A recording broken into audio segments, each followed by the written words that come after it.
Want to welcome you to the next episode of the Plugged In podcast. And today we have Kevin Damoa. Kevin is the founder and CEO of Glid. How are you today? I am doing amazing. Thank you so much, Mark. How are you doing?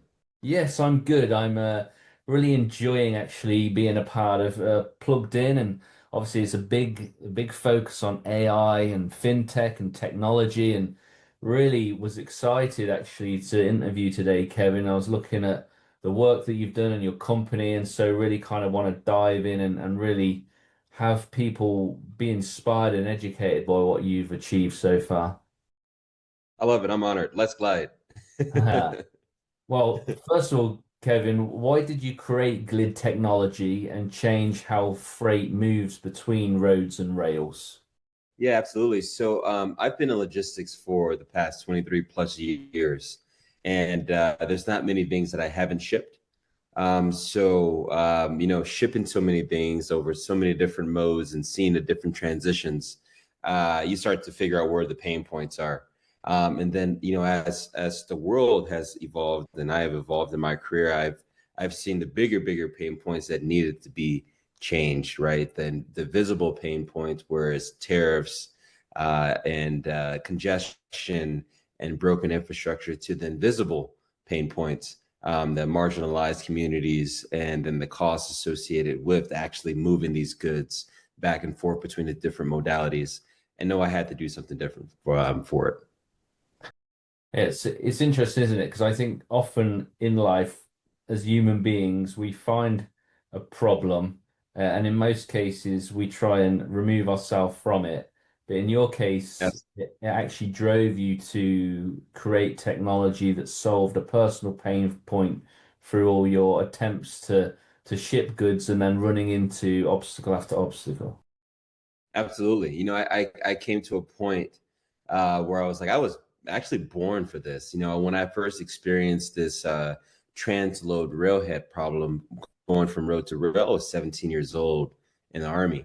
And then, figured I'm supposed to be the person to do it, or identified I'm supposed to be the person to do it when I was like 37. Wow. So 20 full years old. circle. Hmm. Yeah.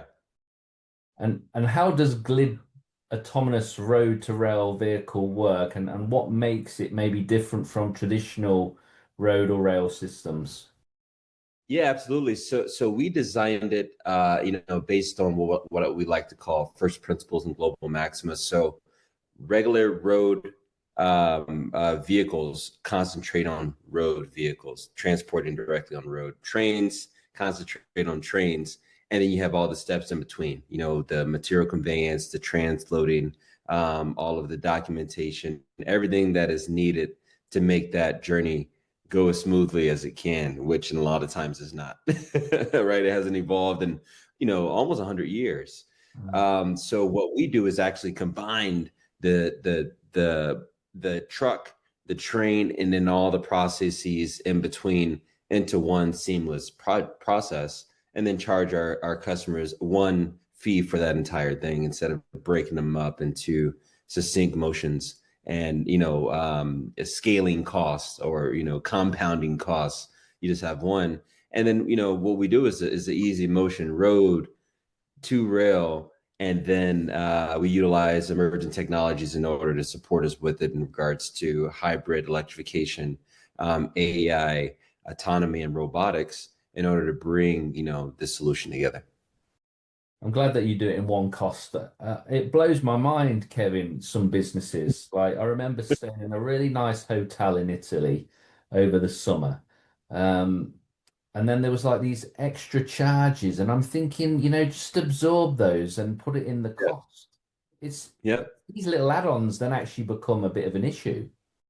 Absolutely, absolutely. It's the margins, right? Folks hide in the margins. Is that invisible issue where some folks is a big reward. Like, hey, the more I can upcharge this person, what can they say? Because they've already consumed it. Exactly. You're stuck in it. So that's unfair. It is. Now, I believe that you're piloting Glid with, is it Mudicino Railways?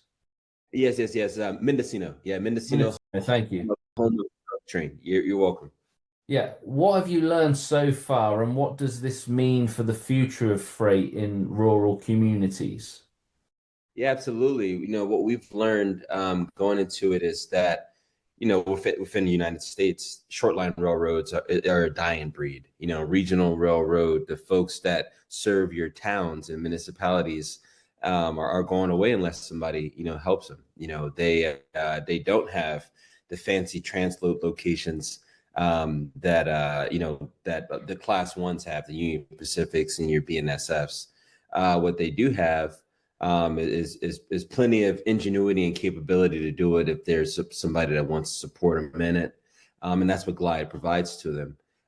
They're open to the technology. They're open to the concept that utilizes their rail completely.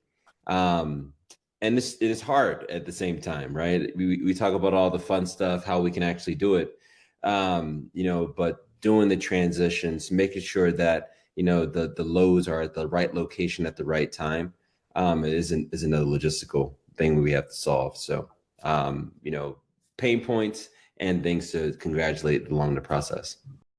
Yeah, it's always a learning process, isn't it? Absolutely. I'm always fascinated as well because obviously you've got this company and you've worked with other companies like SpaceX, and I would love to know it with your experience with working with companies like SpaceX, has that really like shaped maybe the way that you've built Glid and some of the thought process and values that go into making a company? Absolutely. So the two forming, events in my life that helped me really formulate Glide was, the Army, serving in the U.S. Army as a Cav Scout, doing railhead processes, seeing how hard logistics is, and then transitioning over to SpaceX, and seeing that there is hard, but there's different ways you can do it, ways way outside of the box, way outside of the planet, way outside of our galaxy that you can actually do to accomplish the problem. And that's what I learned. Stretch the boundaries to see how far you can push them, and with still staying true to what that solution is based on first principles. Is what I learned at SpaceX, and Mm. what we can actually do, as human beings with the team. The possibilities are endless. you know, um, and that's what I learned for the most part. The Army taught me the structure. SpaceX taught me to dream bigger. And then in terms of like surrounding yourself with the right people, what do you think it really has taken for you to get to where you are? And maybe what are some of the key components that you've surrounded yourself with that have been able to make this a success? Yeah, I always say people first. People in so many different ways. It's we come up with ideas as inventors and engineers, but it's the people that provide us with the belief and support to actually get those ideas off the ground.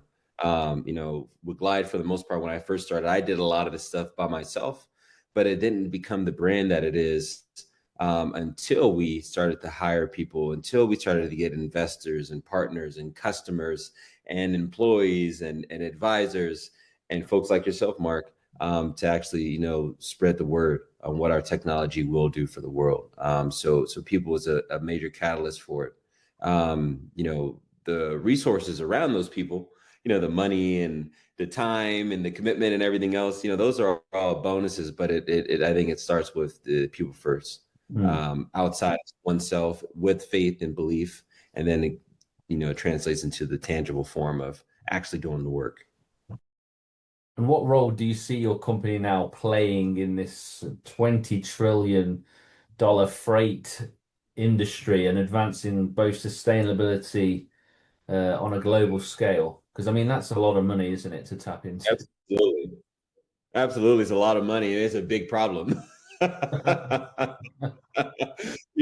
Logistics is a really slow moving force. I mean, you see folks, coming up with autonomy and electrification and all these great ideas, but they're small little microbytes.